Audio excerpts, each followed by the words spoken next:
on Yeah. Vice Presidents like back to back. Like first it was Cardi, then it was Meg, now it's Nicki. Like what's going on, man? So it's the rappers' girls' fault that all they dudes are cheating on them?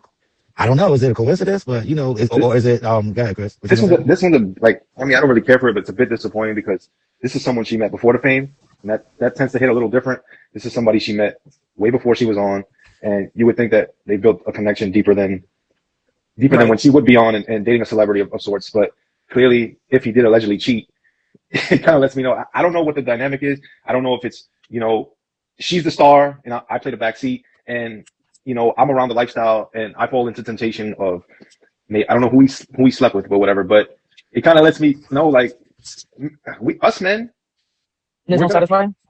yeah, kind of. But like, men are gonna like for the probably the least part entertain. But when you go out and actually do the act of physical cheating, that's Yeah, what that's sep- something different. that's what separates all the men in the relationship. And I beg the question: is there a woman out there for a man that will make them not even entertain the thought of cheating? So that's my thought on their particular relationship. I'm just saying, well, all the heat that this woman took for this man is a bit ridiculous for him to be acting the way he acting. The way she got you living, and this is not just for him. This is for all the people that like who significant others put them in position. You got a lot of nerve. Like you got a lot of legal issues, a lot of backlash that she has to deal with because of you, and you have the nerve to cheat on me. Like your She boss said must the be bigger than nerve. the nerve. Like your boss must be bigger than King Kong's because there's no way after all that I have to put up for you and deal with you, and you would do that to me. Crazy. I like I it mean, sucks. I think we forget that these people are human. Like what I mean, just because they're celebrities, they're people too, and it could be a lot more that has to do with maybe it's personality, maybe who knows, like because I guess people go through relationships, they break up with people, things don't work out, but I mean, I think part of it maybe could be her celebrity, you know what I'm saying? And maybe that could be a lot much to deal with a man that has a woman out, Yeah, that's but I out still front. I put you in position though. Like you said, if I buy you a phone curl with the diamonds and the fancy cars, all you gotta do is do right by me. But I'm a I female mean, or a male. but think about that also too. Like you could also think about it from the perspective of him living with the person. It's like he's not Nicki Minaj. How can you say it? It's like that's Nicki Minaj's husband. He's not Nicki Minaj is not his wife, if so to speak. You know what I mean? I What mean, Drake said if that it's not what Drake said that about that's your female, world tour? Oh yeah, about that's your girl's tour, your yeah. world. What I mean? That could be a lot to deal with. What do you think about that, Chris, from a man perspective? I do think that that's a real possibility that you live, like, whether he accepted or not or told her about it, he's living under the shadow of being labeled Nicki Minaj's boyfriend or husband. And then, if you go down a rabbit hole of insecurity, I would say maybe like, damn, like I have to find ways to build myself up. And if you really fall into the rabbit hole of that stuff, it makes you want to find validation, maybe from another woman. Like, I still got it. Like, I'm worth being labeled Nicki Minaj's husband. But Marie brought up a good point. It's like, you have some questionable criminal history that a lot of people don't play with when it comes to minors, allegedly, and she stood by you through the trenches and stuff. And now imagine that. And then you find out he cheated. It's like, yo, Well, that's what they saying I hate the allegedly. job. I hate the side of it. Does he sound It's digital to great. you or Yeah, is yo, it Chris, yeah, I anything? think it's your headphones, bro. Like you sounding kind of like you underwater. How about now? Yeah, you good Yeah, you now. sound better. All right, cool. It was the echo, I think, with you. Yeah, but I hear you though, Chris. Like I mean, to like Marie's point, I guess she said the nerve of you. But again, like I said, I don't know. You love who you love, you get with who you get with. But again, like I said, I could think that could be a lot of pressure on the dude. Like you know what I'm saying? I mean, And then imagine is it like we not the always same? talk about Chris. Not to cut you off, Marie. I'm sorry, but like we always talk about sometimes too another aspect. We want to get not, but your wife taking care of you, and it's just like she's not just she's a megastar. So it's just like people look at this nigga like maybe less as a man because it's just like you only got what you got because your wife take care of you. That's the crazy stigma that people deal with sometimes too. You want me to throw it away? Okay. The ego aspect of it, like, it definitely plays a part. I don't know what he does professionally to contribute to Nothing. the household, Nothing. but let's just say it is nothing allegedly, right? It's nothing. That can loom over a man's brain and really affect them to the point where, like, how do I cope with this? Or maybe a little Mm. attention from another woman helps. Maybe the fact that I know I can get Or another maybe woman he outside just of my yeah. wife. Okay, I understand now that y'all explained it a little more. Maybe it sounds a little more easier in my head than before. Like it's like the pressure. He can't work. He can't do anything He could in his probably work, but household. why does he have to? His wife is a gazillionaire. But let me finish. I'm sorry. Because he's he's what he is. He's he's in the Epstein files. Not really. I'm just joking. But I'm saying, Yeah, we know he what you got to be mean. registered. And then like so maybe you feel inadequate because you can't find the job that you want because of what happened. So then you're living in a household where a woman's taking care of you all the time, and that's the meaning for a man. Where you don't got you're not the leader of the house, basically like that. So you looking for somebody to make you the leader.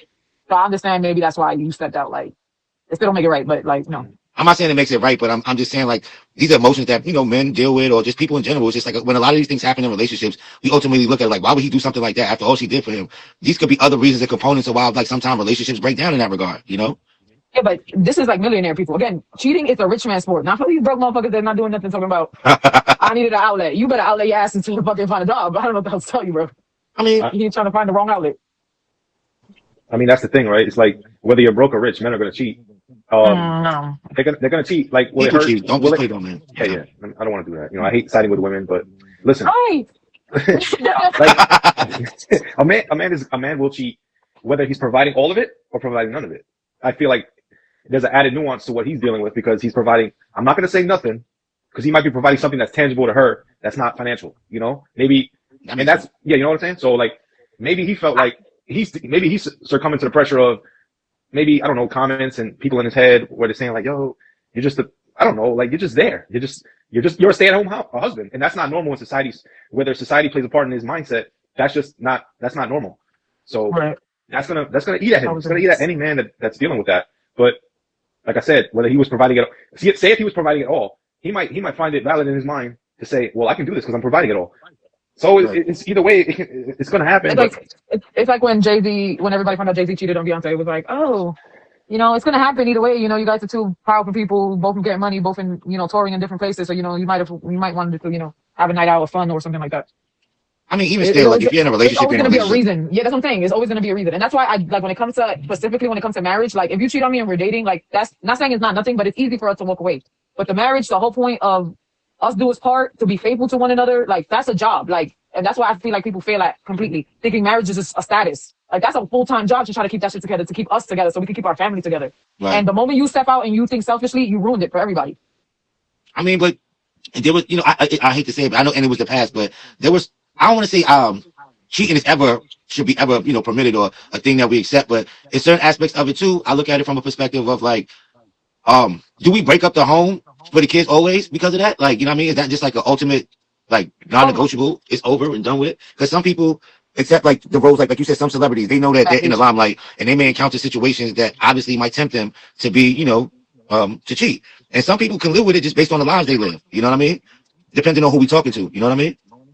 Yeah. That's why people have open relationships sometimes, or maybe they adjust and they bring people in their bedroom. You know what I'm saying? Yeah, but that's like a lack of time. It's like getting a tattoo when you're about to break up. You kind of just jinxed it, I understand like trying to revamp your relationship to bring it back. But there's some things that you already know. If you're trying to bring outside people into your marriage to make it better, you should know that it's going downhill by then. I mean, but there's some people that are just fine with it. You know what I mean? No, but those are couples who go into the marriage or go into their relationship knowing that eventually somebody else will be in their relationship. That's what makes it happy when that conversation happens and I'm both on the same page on it. Like if I meet Chris and I'm like, hey, we should date. You're like, yeah, listen, but let me tell you, I always wanted to be, in a throuple or a polygamous relationship. I'm like, you know what? Me too. That works. We're honest with one each other and our goals are the same in a way. We just got to figure out the rules and everything else down the line. Yeah. But if you go into being it like, baby, it's only you, it's only me, it's nobody else. We're together forever. I love you. And then the moment I turn around, you step out on me. That's different. Like, y'all saw Chris's face twitch. What you got to say about this, Chris? Yeah. I mean, too much of the time. Who's on the first date talking about? If I'm a man, I'm on the first date. I'm not bringing to the table like, yo, I'm polyamorous. Mm-hmm. No man, like, but why not though? But there's nothing wrong with it. But the initial convo is not happening because a man is like, they don't want them to go up and run away so instead of telling them the truth up front, they rather hear them find out about it. The woman will find out about it in another way where it's wait for the woman to fall in love with you. And it's disloyal, and you're doing it disloyally. Yeah. So that's when they're finding out. But if you put it out on the table, I'd rather just put it out on the table. And if you don't like it, I respect the fact that you don't want to share me. And we don't have to do polyamorous, but that conversation. How many people are actually upfront about that conversation early on? The early on conversations are what establishes where the hell we're going to go from here. You got the information, process it. Yeah. Now you make an adult decision whether you want to go on forward with me. But no, a man would rather you sit there, fall in love with them, whatever, and then spring it on them when they find you coming home from work and you in there with it, like you in a sex club or whatever. I don't know, but not for now. I'm saying now in our time, it's much easier because I'm pretty sure there's an app for people who want those kind of relationships that you could just be like, hey, this is the type of thing I want to go on or whatever. You got so much forms of communication for us for now, for us to be doing that, for it to just be popping out when we got 2 kids in, married for 3 years before you like, yeah, I always wanted another girlfriend. And you're like, excuse me, like, hold up, wait a minute, go back. Yeah, no, I was just putting things out there in regard to why it's just like, I mean, in ways that like I said, I don't never condone cheating, But it's just like with some people, the world that they live in. I don't know. I don't know if there's a question to ask if his cheating is ever understandable. I guess it would have to be like you guys are saying, depending on those two people and how they would handle and where their egos lie in the thing. You know what I mean? I don't. For me, there's not one point. Even if it's like a get back, like even if like your partner's cheating and you turn around and cheat, for me is it's a no go altogether. Even if that girl meant nothing to you, even though or she did, it doesn't make it any better either way. Because y'all guys say the same two things when y'all get caught cheating. It was nothing, which is hurtful because you threw this away for nothing. Or two, I fell in love with her, which means you went behind my back, you had a whole relationship, and you fell in love with somebody else behind my back. So there's no pull and take with that. You're kind of screwed either way. So it's like Yeah. So there's another dynamic of this whole conversation that I want to discuss. Going back to the original topic with first Cardi, now then Meg, then Nicki. The music that they make, right, and the images that they put out there for women, and they have millions of female followers that love the energy that they put out in the world. Do you think that works good? Like, I mean, I don't know, like reputation as far as like they put themselves out like Meg is a city girl, Cardi, she put herself out there, so aspects, even Nicki too. Like, do you think that can have anything could that have an effect on their dating life, even if that's not who they are in real life? For them to be rapping about the shit that they're rapping about when their relationships are totally different. Yeah, like the sexy West, like all of that stuff that you put out there in the universe. It's just like, how is it that at some point you think men don't believe that and then like are willing to take that on forever? What do y'all think about that, Chris? So, an example, right? So, say I was pursuing Ice Spice, and Ice Spice is on a song talking about like munch this, munch that. As a man, you're looking at the music, and believe it or not, a man is listening to it thinking like, well, I'm putting her in this box automatically. I'm listening to this song, I'm like, this is how I'm going to handle this. I'm not going to take her seriously. But in her mind, this is what she's doing persona-wise and business-wise because she knows this is what feeds the algorithms and what sells, sex sells, whatever, et cetera, et cetera. But in the same instance, men are listening to this and taking it as gospel, so they're going to treat you as whatever you're presenting. So, i.e., Megan Thee Stallion, they talking about WAP this, WAP that, city girls, we up. But behind closed doors, you're presenting this persona in public, and behind closed doors, you're a hopeless romantic waiting for like this fairy tale love that's not going to happen for you simply because this is what you're presenting. When a man sees a woman out on the street and she's dressed a certain way, it doesn't matter what she feels because when we see her with half her body out, it's like, okay, we put her in her box. Well, I can't have you in that way, but I'll have you in a physical way. So I just think that's a detriment to their personal lives, whether they know it or not. Whether it's a persona or not, this is what how men are analyzing how they see them. So this is my idea to it. Well, Marie, let me ask you as a woman, do they represent modern female or woman empowerment by putting that energy out? Is that what you guys see that stuff is? But no, I see it as good entertainment. Yeah. Like it's good. Like everybody has their ratchet moment when they want to, listen to some ratchet shit. Like even like a drunken moment, be funny, type shit. But like to say that's my goal. Like I want to be like Nicki, Megan, or Cardi. That's not maybe the money, but like that's it. Like I don't want to have to be like that necessarily. But for women's sake, in the same breath, you guys don't be rapping about everything y'all be talking about either. I know. And half of y'all be walking around with designer and y'all live in your grandmama's house. So it's like, it goes tit for tat for me. I mean, that's different though. I understand what you said. Like in a sense, it's kind of different for us girls because the girls that we mentioned that are rapping only talk about one thing, which is and how good they are and all this shit and all the things that they can do to a guy. Where you guys, I mean, not saying that y'all don't rap about it, but y'all mostly rap about killing each other and the money y'all got in your pocket. So it's different limelight for females and males. Well, that's an interesting dynamic too that you brought up. That's a good point, Marie, because just like, I don't think we judge, like, I mean, if, well, Chris, I'll ask you, if, you hear certain rappers that be coming out with some gangster shit, like, do you care more about the music or do you care more about the image? Or how much does that influence how much you like an artist? They care more, not they care more. No, that's the whole thing was going on with Young Thug and everybody. Nobody want to look like a snitch and no one want to look like a liar. Well, to me, every consumer is different. Like I personally can separate the two, i.e., whether it's music or the internet, whether it's content or music. I mean, music is kind of content too, but I'm listening to it thinking many rappers and many artists, singers, rappers, whatever, they're embellishing their lyrics, which means they're over exaggerating to an extent to make it more, I guess, more palatable and more presentable and to make it more flashy, I guess. So I'm listening to the song. I'm not saying like, what, wow, like this girl's a filthy whore. Like, like I'm not outright thinking that, but you're not thinking it either though, right? Yeah, that's the perfect way to say it. I'm not thinking it either. But sometimes there's a mixture of truth and lies and embellishment in music. She might be behind closed doors or off the camera. She might not be nothing like that, but there might be one thing that she raps about that she truly feels strongly about. And to the man that meets her and deals with it and it matches up, it's like, wow, you're like the song that you rapped. So it's like, I feel like that's more Megan if it is anybody else. Cause not saying nothing against Nicki, nothing against Cardi, but at least Megan like went to school and stuff like that. I feel like we see more of Megan like Did her Cardi go to goofy school side. too? I mean college. She went to strip clubs. No, she was. I think she went to nursing school or something like that. But anyway, I'm No, sorry. she didn't. But I'm saying like shit like that. Like she you know, she went to college. She got her degree, whatever. I feel like she just raps what's hot. She doesn't rap what's like really on her mind. Because I heard a few songs from her where it's supposed to be like, you know, her talking about her struggles, I think anxiety and stuff like that. And it's like it doesn't hit because, you know, that's not what people want to hear right now. They want to hear you talking about popping my ass. I got good head. We got like, you know, like But that's why they do that though. that's what sells. Yeah. So, but I'm saying, but in the sense, like, not saying because I really don't know her, but like, you know, behind closed doors, there's something completely different. Yeah.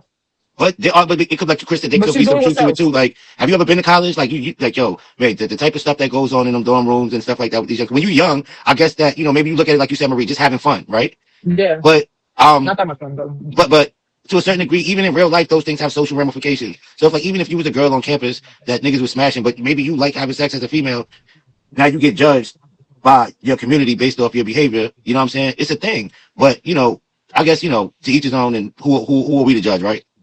Yeah, I just think it's very tough, and it's very different when you talk about the realm of celebrity. Everything's out in the open, everything's a headline, everything's in the shade room. So we may not even know it, but a shade room caption might come out saying Nicki and her high school sweetheart split up, but we don't know that they already have an agreement that they chose to do it this way. We don't know that, but because they're celebrities and they see something or something gets around, whether they have evidence or not, they're gonna put it out, and that's what we see, and that's what we feed into, and that's what we're talking about it right now. But if you're not a celebrity, just think about it as an average man or woman. A man or a woman hears rumors about somebody, that's the equivalent to a shade room, right? It's not a post on to millions, but amongst community, wherever, whether it's workplace or neighborhood or whatever, if you hear something that turns you off to the fact that may alter your decision and what you do with this woman, that affects, just like it affects celebrities, just on a different scale, I would say. But celebrities got it hard. They have it really hard because they won't date an average man. That's another thing. The Megs and the Cardis, they're not going to go down to where they were once before because they want whatever they want. It's about the brand. Everything is about the image, you know? So yeah. Those things matter. You know what I mean? Yeah. Are they going to date an electrician? I don't know. Will they be happy with one? Not. I would say they probably would be. You wouldn't have to deal with the stress of seeing whatever, Klay Thompson, maybe he was spotted with a friend or like, you know, it's just, you have to deal with constant scrutiny and highlighting your relationship. It's just stressful. Yeah. I mean, I guess like with Marie's point, like you said earlier, to reiterate, like, when you put certain energy out there, whether it be a man or a rapper, male rapper or female rapper, like if you're telling everybody you're a killer and you're a gangster, it's like basically people believe you. And so it's just like you kind of got to wear that, you know, it's almost like we know that all these rappers don't really live what they be talking, but you know, if that's what you put the energy you're putting out into the world, there might be enough people that do believe you to judge you that way, right? And I think in a weird way, that's kind of fair. Whether it's a man, like if you telling niggas you the biggest drug dealer, or you killed 1 million people, or you're a female rapper and you tell people that you like to pop your pee on the weekend, you know what I mean? You kind of got to wear that. Fair. You know? I don't think it's fair, really, that they get judged because they got cheated on and they had to leave a relationship. Like, we gotta remember their shit is broadcast. You know, all for us day to day, we got cheated on. You know, it could be quiet. It could be between us. Like nobody had to know why we broke up. But for them, it's just a little more highlighted. You know, but I mean, if it is true, I do feel bad because you know nobody wants to see that marriage. Yeah, not definitely. But could it also be that damn, I had a good point too. That's the point I was gonna say. Could it also be like, it's sad to say that when things like this happen, you do have people rush to judgment and say, well, what do you expect? Like, or they don't feel sympathy for him because of the energy they put out there. That's crazy. Like even with Meg, let's just say he did cheat on Clay did cheat on her, or because she talks about WAP, should we like feel like it's man, well, this is what you get? Like that's unfair. That's true. If we being honest, right? It's not right. But there's a lot of people that say, well, like you said, you present this is what you get because of this. I could separate the two. I could say like, oh, she just raps. This is just glorified pussy rap because this is what sells. You're selling sex. You're selling this. But the minute you get cheated on, you're rushing to the internet and you're heartbroken because you know what? You're a human. It's okay. You're a human. But the average person is going to say, well, you deserve that because you're rapping about your pussy 24/7. It's not right, but this is what's being presented to the strangers of the world. So as long as they don't care about that, the strangers, then they should be fine. But this is a reality of the world that they have to deal with. But that's their business because like the fans, that's what they want them to do. Like especially now in the age of modern with the internet, people engage in a lot of their lives are a lot more exposed than they was in the past because of the internet. So it's just like we know a lot more about these people than we probably should, right? Yeah. Yes. And it sucks. It really sucks. Like you can't walk out your door without a paparazzi. You can't go to a restaurant without cameras being flashed in your face. It's a different dynamic than us going to work and maybe fucking Karen saw us. And then, you know, they spread a little rumor that you can ignore. You can't ignore millions of people seeing your shit on the shade room. It's going to affect you in some way. Commenting you and commenting. Because it's not even just the fact that you're seeing it, though. It's not like seeing it in the newspaper. It's different nowadays when they bring that into your home because they're in your phone, talking about in your DMs and on the comments and stuff like that. It's constant in your face. That's different. And it don't help. It don't help that obviously part of your brand is always being on camera. whether that be on lives or, you know, having podcasts, which a lot of I these don't even artists think do. it's even that. It's the what you present as. Because now she gotta save face. She can't go out there and be like, I'm heartbroken and crying and shit. She gotta be like, no, I'm that boss bitch. That's what I was always, portraying myself as. Now I have to continue that even though my heart is breaking. Right. That's And true. that's the toughest thing out of everything. You know, and just a segue from that, like, you know, we spoke on the Clay and Meg stuff briefly, but a lot has developed during that, after that. And, you know, Meg went on her platform and kind of, okay, so I'm heartbroken, right? Maybe she was cheated on, but she chose to go to the internet and she weaponized her fan base to cope with some type of heartbreak. And that, from that point now, all her fans are swarming Clay's comments talking about you a cheater this, you a cheater that. And on top of that, there's a girl that's linked to Clay's cheating.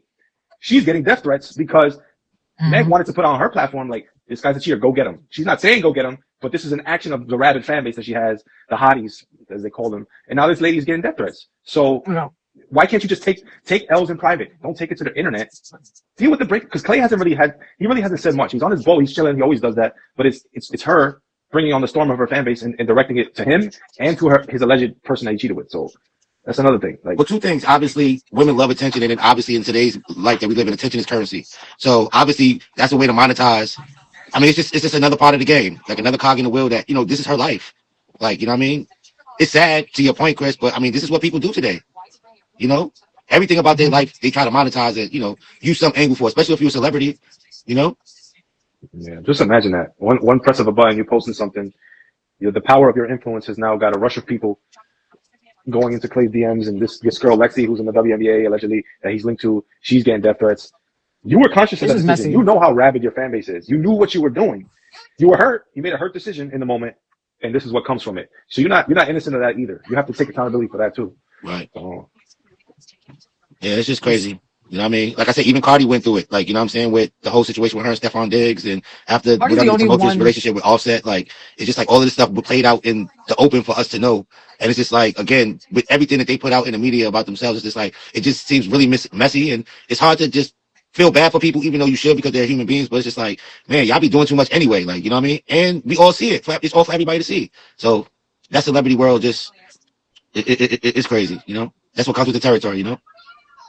yeah, prayers to anybody dating in the celebrity world. That's why, if I were to ever to become a public figure where that scrutiny was coming at me, I would hope that I found someone before I elevated to that position, as opposed to dealing with people that will have a certain motive behind everything that they're doing. I wouldn't be able to trust anything.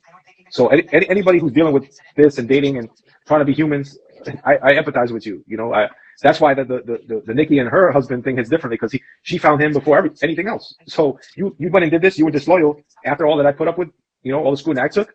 It hurts. It just hurts differently, and I empathize with that. So just a segue, because I know it's getting late. I got one last topic. It's funny that you said we talking about this aspect of all of this, where it's just like the one thing I want to ask y'all, right? Like even with that, like you said, they're human beings, right? And this thing that we do, you know, we're all grown, we all got our own lives and stuff like that. And you know, as adults, man, like, you know how some people go through things in life or whatever like that. And it's just like the crazy thing about life is just like, as adults, we still got to keep going. You still got to get up and go to work every day despite what's going on in your life. You know what I'm saying? Some people may call it depression, or some maybe people just say this is the stuff that you go through as an adult. And it's just like, we all go through things in life. It's just like, how do we, how is it that, is that just a part of life where we just like, shit is going to happen. So you just got to keep going, even though things that we go through individually affect us, you know, how they affect us. Like, what do y'all feel about that? You know, even like speaking with them, like they got to go through this shit in the public, their personal, you know, maybe they are hurt, and it's just like they're expected to still be Cardi or Meg or whatever. But even for us as, you know, regular adults, like, you know, how does that, you know, how do you guys feel about that? What was the question exactly? Huh?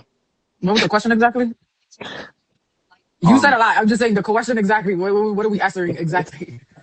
I guess it's just like, how do you How do deal we keep with? going after all of Yeah, it? yeah. You have me lost there for a second. I'm back. Okay. Anyway, I was gonna say. Go ahead, Marie. Go ahead. Answer. Again, like if it's just, you know, paying your dues, I guess you could say. I'm not quite sure how, or if anybody got this thing we call life figured out. You know, you just kind of play by ear, and I feel like you've really played. You Because breaking it's, out? easier to stay, or can you hear me? Yeah, we get you. Okay. Sometimes it's easier in your mind to do the right thing, but in your heart is, you know, is different. Shut the fuck up. It's different. I'm sorry, my brother's an idiot. It's different. Like, you know, you just gotta know. It's too choppy. Heart. It's It's just fucking choppy. Colorado Wi-Fi, bro. You good now? You hear me? Mm-hmm. Okay. sometimes you have to follow your heart, sometimes you have to follow your brain, sometimes you got to make the hard decisions or, you know, the easier ones just to get by, you know. At the end of the day, we don't live forever. So you got to do what makes you happy, but you can't also do what's going to destroy you. So again, celebrities have that a little more heightened because they're in the limelight, but, you know, that goes for anybody, celebrity or not. What you think, Chris? Like she said, like life is random. You know, whether you're at the highest of highs, you could easily be brought down by, you know, whatever happens in your life. Suddenly things happen in life. You can never fully brace yourself for a lot of things. You can build it up in your mind, like, yo, okay, you know, prepare for the worst, hope for the best. But still, when that moment hits, it affects you. So it doesn't really matter. Time doesn't stop. So it's like, and who's gonna really come there like to really build you up? You have to do that yourself. You can have some help, you can have some advice or, you know, building you up, family, whoever, but it's you that has to build yourself up to get up and keep going because time don't stop. Every day is another day and you're dealing with work and you're dealing with whatever, social life, you're dealing with everything. I guess you just have to keep your head down and keep pushing. Like this, a lot of this stuff builds character. Like if you take an L in life, it helps. If you can see it as a negative, but you can see it as a positive too. What did this do? How did I come out of this? I came out of it, right? That's a positive. Did it make me better? Did I approach the next thing differently? You know, it's all about mindset. Like if your mind and your body is a temple. If I think negative, I will reap negative results. If I'm positive things will happen. But you can't stop life. Life just throws curveballs at you, and you could be in tears one day, you could be happy one day, you could be down, you could be depressed. But there's a rewarding feeling that comes from that stuff happening and then coming out on the other side. That's what I like to think of it as. Like, yo, this shit happened to me. At the moment it was bad, but like I got through it and this is where I'm at today. Some people don't make it out of that. So you have to be thankful for this thing we call life because we're not going to be here forever, like she said. And you got to roll with the punches. That's as simple as that. Roll with the punches and get better from everything. Yeah, because like last week we had a moment like when you came back, right? And I watched the playback. I don't know why that moment always hit me, but it's just like when we were saying welcome back, and you said so how's everything going? You was like, you know, I was just dealing with depression, right? And we all busted out laughing, right? And it just made me think about like we all go through things in like individual. We've all had our moments of things that we've been through, you know, over the years and stuff like that. And it's just like it's crazy to see like, you know, even with this thing that we do with the podcast, you know, sometimes we need a breather just to unplug, just to deal with what we got going on. But eventually it's just like I remember like when my mom passed and I came back, it's just like well, this is the start of my life. Like life goes on. It sounds so hard, but it's also a harsh reality that we got to deal with. That for some of us can help us move on, and some of us it can hold us back just because you know you still you know. But it's also the little things that you know, and I think in me in this time period of my life of everything that I went through in like the last year or so, I think it's the little things that you have to also focus on and hold on to because there's been times where I wake up and I don't want to be up. I don't want to have to do anything or anything like that. But then end of the night comes and I'll get on the podcast with you or I'll talk to one of my brothers or something like that. And my spirits are lifted. Like I feel, you know, I'm not 1,000%, but I feel better and I feel happy, you know, at least trying to make myself feel better because no doubt in anything you do in life when something hurts you or something hurts your feelings, yes, you have to sit in it for a minute, but you just got to remember that eventually you got to get up and you have to walk it off. Mm-hmm. And those little things tend to help you get to your goal of wherever you're going, as long as you don't sit in it and stay in it. Yeah. Yeah. You know, that was funny you mentioned the moment I said the press thing. Like I watched it and I was like, it was funny, but it was truthful. I was trying to cope with something that I was dealing with in reality, but in my mind I was like, you know, here's two people that have been gracious and they say, you know, take your time. So in the back of my mind, I was like, do I really want to come back and talk about all this stuff?